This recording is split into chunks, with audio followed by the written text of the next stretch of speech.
বাল্যবিবাহ রোধ করতে সরকারি সংস্থা ও এনজিও কাজ করলেও প্রবাদ আছে, শস্যের মধ্যে ভূত থাকলে সেই শস্য দিয়ে কখনোই ভূত তাড়ানো সম্ভব নয়।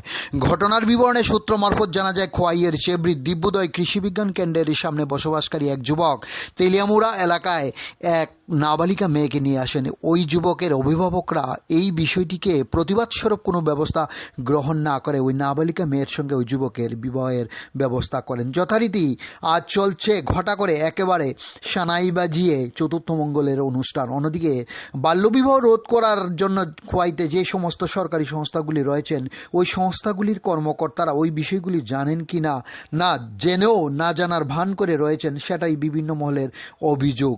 বিশ্বস্ত সূত্রের খবর, গোটা ঘটনাটি ধামাচাপা দেওয়ার জন্য এবং ম্যানেজ করার নামে ভারী রকমের প্রণামী প্রদান করা হয়েছে। বাল্যবিবাহ রোধ ও মহিলা সংক্রান্ত অপরাধ, এই সমস্ত বিষয়গুলি রোধ করতে সরকার বিভিন্ন ধরনের কাজ করছেন এবং বিভিন্ন আইন প্রণয়ন করছেন, অথচ একাংশ অভিভাবক সরকারি আইন ও নিয়মকে বৃদ্ধাঙ্গুলি দেখিয়ে চালাচ্ছে বাল্যবিবাহের মতো অপরাধ। এখন দেখার বিষয়, এই গোটা ঘটনাটির পরিপ্রেক্ষিতে কি পদক্ষেপ গ্রহণ করে সংশ্লিষ্ট দপ্তর। ডিও রিপোর্ট, খোয়াই টাইমস বাংলা।